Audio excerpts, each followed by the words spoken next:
So for today's video, I wanted to do a little more of a video essay type style thing, but I do have a book that it's in reference to.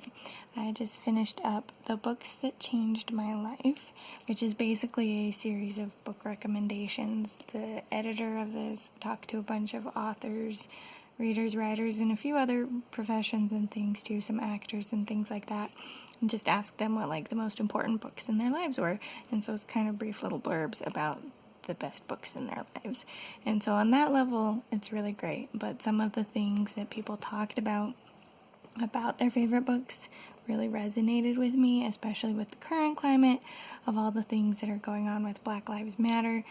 So I figured I'd just talk through some of my thoughts that went on as I was reading this. There's going to be a lot of me reading basically direct quotes out of this to help me express my thoughts, and then kind of doing a commentary on the thoughts from it too. So that's kind of how I'm going to set this up, and that's going to be the style of it. So let's hop right into it. I wanted to kind of open it up with a thought from one of these. And the first thought that I've got here is that reading is important, but it's also highly individual. You have to help your children find the books, the stories that they connect to most strongly, and not just foist your favorites on them, which I think is a lot of what's been going on with like Black Lives Matter, especially in the booktube community, where it's like we just want to be represented. We want to see our stories too, and not just the white man's story, which is the story that is pretty much predominant and has been predominant for a very, very long time. So that's where I wanted to open with. Moving right along. Sorry, I tried to mark these up so I could just pull up to them, and I'm clearly not doing the greatest job. Okay, so next I wanted to just address this thought that we are only able to do something for others when it's been taught to us. And again, in relation especially to things that have been talked about like on BookTube and stuff, I didn't personally have realizations that while I didn't avoid Black writers, I wasn't seeking them out and things like that. So some of these things we just have to be taught and recognize, oh wait, this is an issue, this is something that I should be working towards, this is something I should be trying to do. And once we see that recognition, we can help teach others about how to have that recognition and things like that too. So, especially in relation to what I've been hearing from Black booktubers, I wanted to kind of address that, and then it'll also touch on other marginalized groups too, but Black Lives Matter is the big one that's going on right now, and very importantly because of all the murders and things that have happened. But on this page we've got Louis Bayard, who's talking about when he read David Copperfield. And he says, when I think about the first line, when Dickens talks about being the hero of your own life, that's something I'm still striving for. That to me is about as an inspiring a concept as you can have. Back then I had very traditional notions of heroism and bravery and courage, very masculine. Now it's about becoming the owner of your life, not letting other people live it for you. And I think that's what a lot of the communities are trying to do right now, where it's like it's been the white man's story, and that's not the only way to be a hero or the only way to have a worthwhile, meaningful existence, and we want to express that. And so I've felt a lot of that going on lately. The next bit I wanted to talk about is we've got Mira Jacob, who she is Syrian, but she was reading The God of Small Things, and it was the first time she felt represented, and I felt it was very poignant. It was us, right there on the page. Well, not really, but the mannerisms, the curses, the odd frictions, they were ours. I thought, wait, that's really a me? A me who's important enough to have a story? It gave me a kind of solidity I didn't have before. It also made me want to do the same for other Indian Americans. And again, I feel like that's just the kind of representation that people are hoping for. They want to feel like they're in the world and included, and so it's very important that we recognize that they have these stories out there that they want to be telling and want to be expressing to us, and that's just one big step in all of this, is that we're all wanting to find our representation as a white person on my end. It's a lot easier, but to be fair, sometimes women in literature are not really there unless it's YA, and YA is not bad, but it's that same kind of feeling on my end too. So I totally respect Black people for wanting their stories to get more precedence and wanting to feel like their stories are being expressed to the world. So we've got that going for us too. And then the next one I wanted to read in conjunction with that. Reading a book, the right book, you recognize yourself. It's not always cultivating a part of yourself, but rather paying attention to the self that is there. It has a right to exist. You have the right to feel gloomy or to look at things from a different angle. Even before I became a writer, I think that's what was most important for me as a human. We want to recognize ourselves. We want to feel like our feelings are valid. We want to know our feelings are valid because other people are showing us that they are by them existing in the story.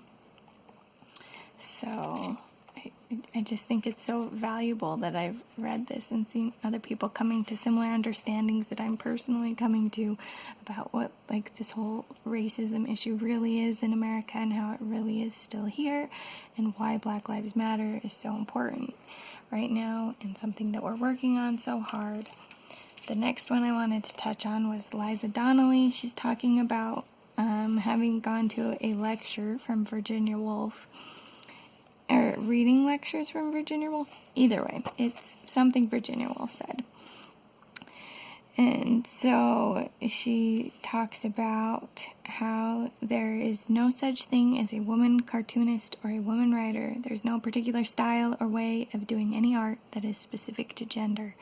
And I think that's true of other nationalities and things too. In some ways it's better for it to be I'm reading a Black writer, because they might take the same story line that a white person has done over and over and not really invented on and invent better. They might just have new ideas to explore because it's a storyline that people haven't read before, because we're all individual and we're all unique, and there's no perfect way to be a writer. There's no perfect style of writer. We all just want to read good books, and all the more power to you. That's just where I'm at with that. And I wish that other people recognize that the value is not in the color of the skin, it's not in the gender.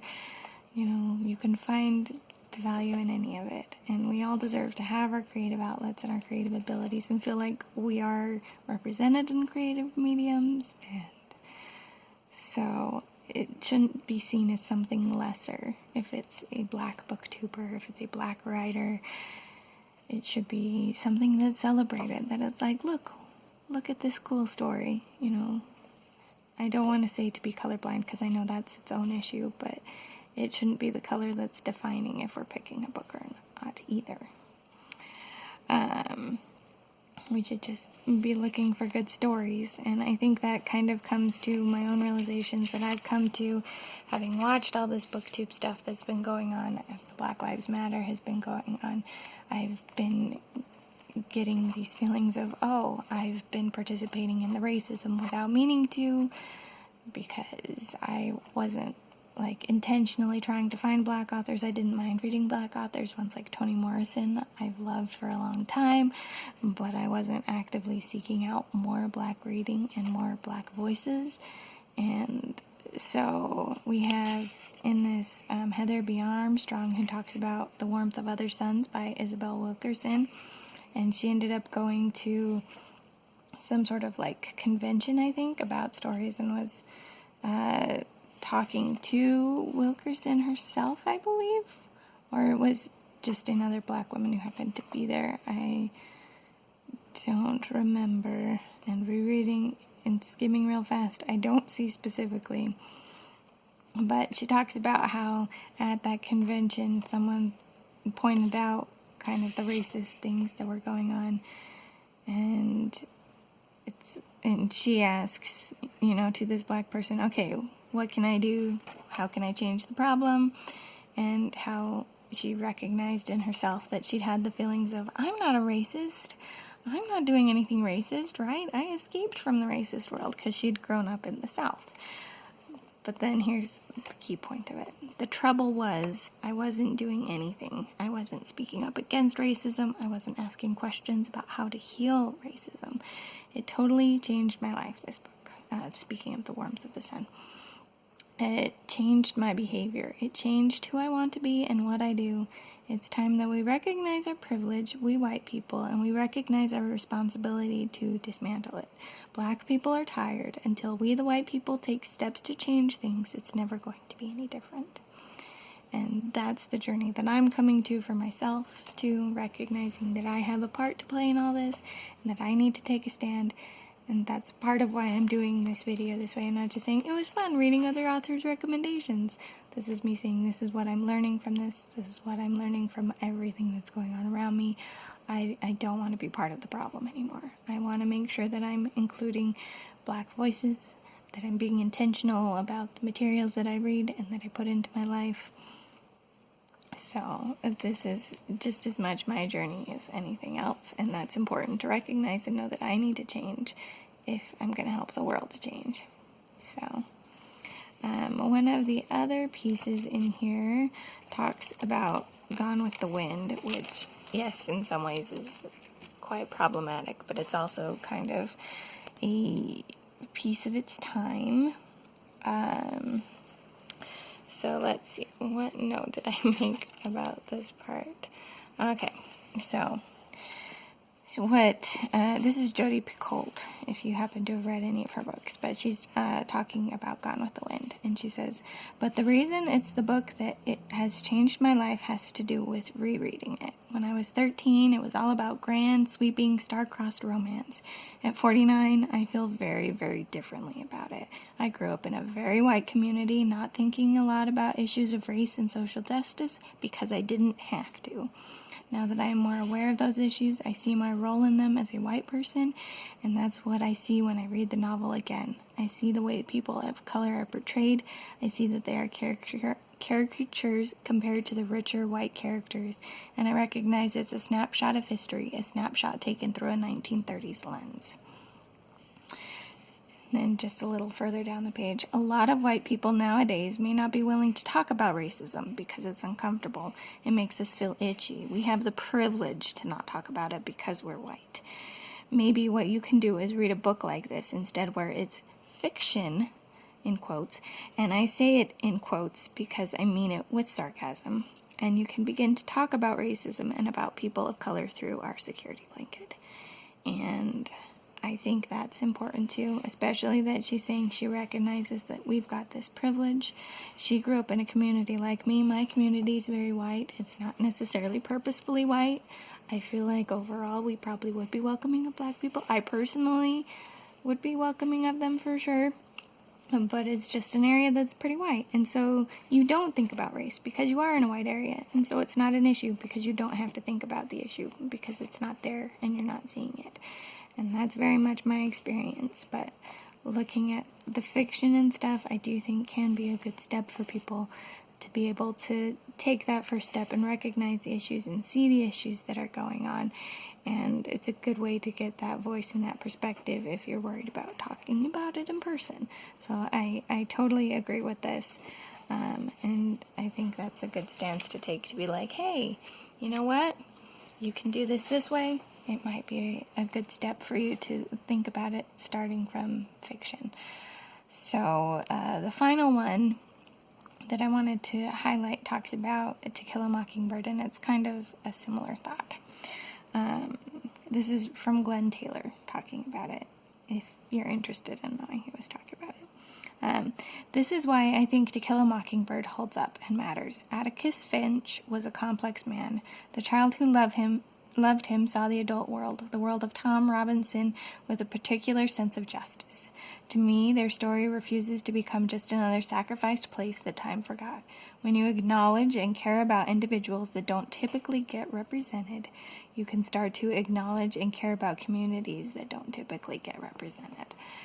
And I think, especially in light of that previous one that we were just looking at and talking about how fiction can be a way to start addressing racism and recognizing it and find some way to have a conversation about it, that this builds on that the fiction that shows that representation of their oppression helps you to recognize that the oppression is there, and then through that you'll actually care about that oppression happening and want to change it.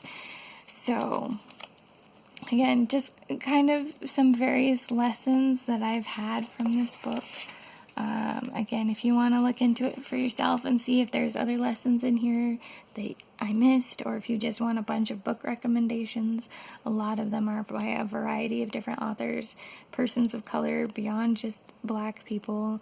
The people who recommended favorite books were also a variety of things. The editor said she purposefully tried to get a bunch of different religions represented, a bunch of different nationalities, all that sort of a thing.